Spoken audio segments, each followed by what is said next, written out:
My name is Ching-chu. I'm a composer and professor of music at Denison University. I've been composing music since I was about 4 or 5 years old. Started out as sort of a piano assignment from my piano teacher, and my parents seemed to recognize that I enjoyed it, so I continued, and they sort of encouraged me to write. So I started writing piano pieces and little pieces as birthday gifts to my family. I think there's different roles that I feel are sort of part of the responsibility of being a composer. I think definitely writing is great. I mean, thinking about putting down music that you're hoping will either make a change or reach someone or touch someone, that's an incredible process to go through. But I also think it's very important as a composer to be an advocate for others. So it's not just trying to get my music out there, but how do I get my students' music out there? How do I get my colleagues' music out there?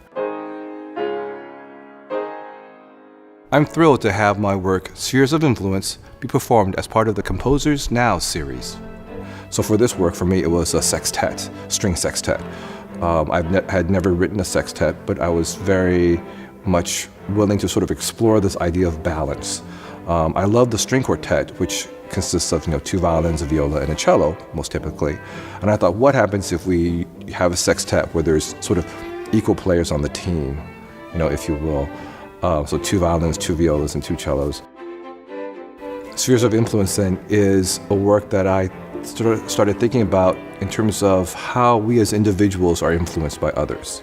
I was thinking about my, Chinese upbringing in sort of a Western education system, as well as the teachers I had and the master artists that they studied from, and how that all influenced me, but then how we as individuals then also influence others. We influence our friends, we then start influencing our children, and so that kind of idea of how we are made up of influences, how we are influenced and how we influence others, became sort of the nexus of this piece, where in this sextet, each line sort of influences the other in a way that so things sort of pass along, and you can see how ideas sort of grow from that musically.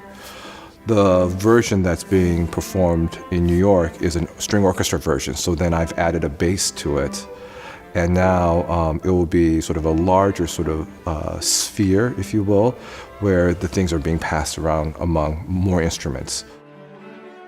I would love it if the audience would love my music, or they can connect with it, or be moved by it. But I think first and foremost, I have to be satisfied with it.